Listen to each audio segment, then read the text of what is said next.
Hello दोस्तों, welcome to शिक्षा यंत्र। शिक्षा यंत्र में मैं मनोज राघव आपका एक बार फिर से स्वागत करता हूं।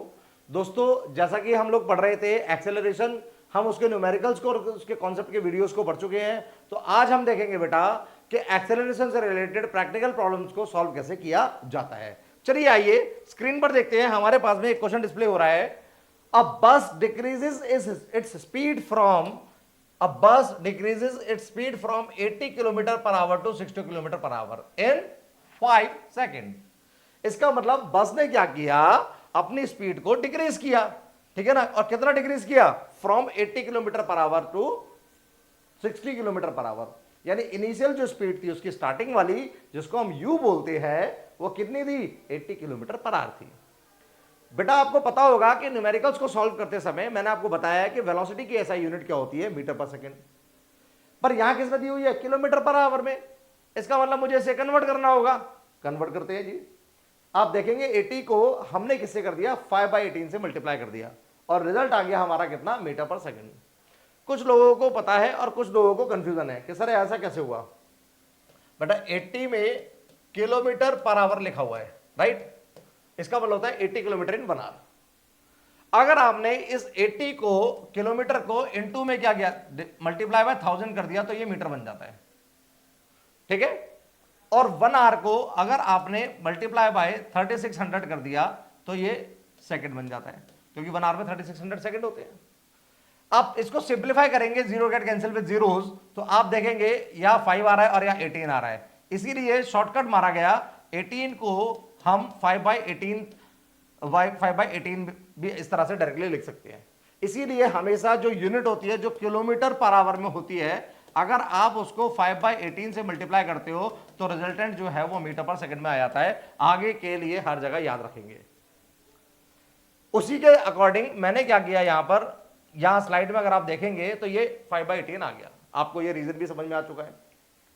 फाइनल कैलकुलेशन अगर आप देखेंगे तो हमारे पास फाइनल कैलकुलेशन जो आएगी इसकी, वो जब 8 को 80 से डिवाइड करेंगे या जो भी ओवरऑल रिजल्टेंट आएगा, यहां पर 40 आ गया।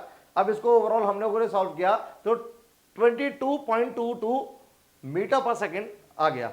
इसी तरह से हमने फाइनल स्पीड v को भी देखा, वो भी 60 था। इसको भी हम 5/18 से कर लेंगे तो हमारे पास किलोमीटर पर आवर का मीटर पर सेकंड बन जाएगा। उसके बाद में हम लोगों ने देखा इसका जो रिजल्टेंट आ रहा था फाइनली काटने के बाद में, सॉल्व करने के बाद हमारे पास आएगा 16.66 मीटर पर सेकंड। मेरे को इनिशियल मिल गया और मेरा फाइनल मिल गया वेलोसिटी। उसके बाद एक्सेलरेशन मुझसे मांगा है। मुझे टाइम टेकन गिवन था, वो सेकंड में गिवन था, तो सेकंड को चेंज नहीं करना क्योंकि सेकंड हमारा सेकंड ही रहेगा। अब आप देखेंगे एक्सेलरेशन का फॉर्मूला, आप देखेंगे एक्सेलरेशन का फॉर्मूला जो होता है, वो हमें जो फाइंड करना है एक्सेलरेशन, उसका फॉर्मूला होता है एक्सेलरेशन a = v - u/t। अब उस तरफ देखिए स्क्रीन पर, सोल्यूशन करते हैं। a = v - u/t। बेटा v की वैल्यू कितनी है मेरे पास? अगर आप देखेंगे तो v की वैल्यू कितनी है फाइनल वाले की? 16.66 इंटू माइनस ये कितना है? 22.22 डिवाइड में टाइम कितना है? टाइम कितना आ रहा है? 5। इसको सॉल्व करेंगे, आपको पता है आंसर जो आएगा वो इन टर्म्स ऑफ नेगेटिव आएगा, ठीक है ना। मैं इसको आपको डिजिटली जो स्क्रीन वाइज सॉल्व करके दिखा देता हूं, स्पेस थोड़ा कम गिरेगा। देखते हैं, आपने देखा वैल्यूज को पुट किया हमने। वैल्यूज को पुट करने के बाद ए रिजल्टेंट क्या आ रहा है हमारे पास? माइनस में 1.112 मीटर पर सेकंड स्क्वायर। ये सर आपने वैल्यू को डायरेक्टली स्क्वायर क्यों लगा दिया? क्योंकि एक्सेलरेशन को मैंने आपको पहले कैलकुलेट करके दिखा रखा है कि एक्सेलरेशन की ऐसा यूनिट जो होती है वो मीटर पर सेकंड स्क्वायर होती है। आपको फाइनल आंसर आपका एक्सेलरेशन मिल चुका है। होपफुली आपको चीजें अच्छे से समझ में आई होंगी। नेगेटिव साइन बताता है कि स्पीड जो है high motion to low motion आने में क्या होता है? एक्सेलरेशन डिक्रीज होता है, यानी रिटार्डेशन में आता है आंसर। इसीलिए वो नेगेटिव साइन आपका आ रहा है, नेगेटिव का साइन इसीलिए आ रहा है। चलिए आइए एक न्यूमेरिकल और करते हैं, एक प्रॉब्लम और सॉल्व करते हैं, आपको वो भी समझ में आएगी। ट्रेन है, train starting from a railway station and moving with a uniform acceleration attain a speed of 40 kilometre per our in 10 minutes. अब आप इसमें देख रहे हैं, यहां आप देखेंगे तो यह 40 किलोमीटर पर आवर, सिर्फ एक ही स्पीड आपको नजर आ रही है और टाइम नजर आ रहा है। टाइम को देखकर आपको समझ में आ गया कि टाइम मिनट में दे रखा है। अगर आप इंटू 60 करेंगे तो ये सेकंड में कन्वर्ट हो जाएगा, यानी 600 सेकंड आएगा।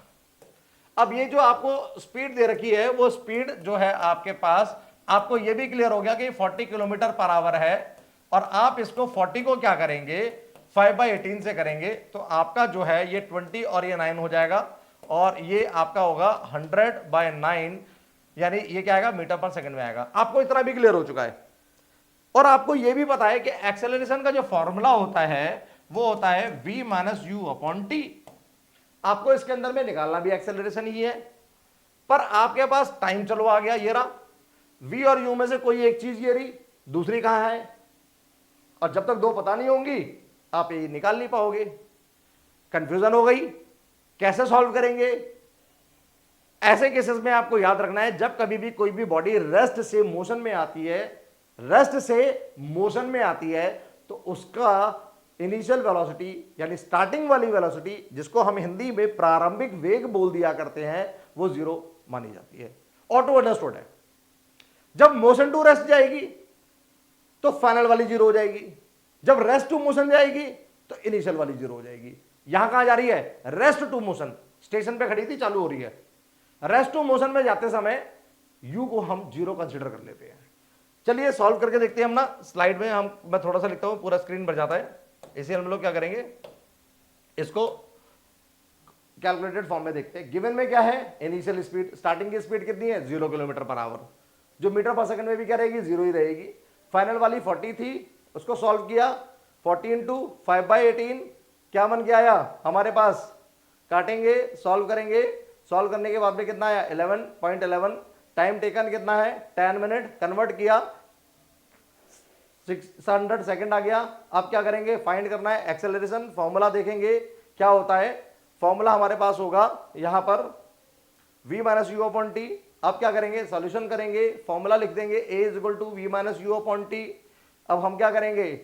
a is equal to v minus u यानी 11.11 अपॉन माइनस 0/600 सॉल्व करेंगे तो क्या निकल कर आएगा? 11.11/600 सॉल्व करा फर्दरली तो एक्सेलरेशन आएगा यहां पर क्या? पॉजिटिव, क्योंकि स्लो मोशन से हाई मोशन में जाते समय आंसर पॉजिटिव आता है। यूनिट हमने क्या लगा दी? Metre per second square. इस तरह से इस केस में भी हमने अपना एक्सेलरेशन फाइंड आउट कर लिया। हमारे पास फाइनल आंसर आया acceleration of the train is 0.0185 metre per second square. इस तरह से आपने दो प्रॉब्लम को सॉल्व किया। दोनों प्रॉब्लम आपको मैं कोशिश करता हूं, उम्मीद करता हूं आपको अच्छे से समझ में आई होंगी। देखेंगे तो आपके पास में एनसीईआरटी के अंदर और भी बहुत सारी प्रॉब्लम्स हैं। हमारे पास में ये दोनों प्रॉब्लम्स जब आपको समझ में आई हैं और इससे पहले के एमसीक्यू समझ में आए हैं, एक दो मैंने लाइव क्लासेस के अंदर में वहां भी करवाई थी। आप कोशिश कीजिए चैप्टर 8 में जितने भी न्यूमेरिकल्स हैं, जितनी भी प्रॉब्लम है, depend on acceleration, depend on हमारे पास में speed, average speed, velocity, average velocity, आप सबको सॉल्व करके देखें। अगर कहीं भी कंफ्यूजन होती है तो हमें जरूर बताएं, हम आपको आपकी प्रॉब्लम को रिजॉल्व करके जल्दी से डिलीवर करेंगे। कीप लर्निंग, कीप प्रैक्टिसिंग, जरूरतमंद लोगों तक पहुंचा दें।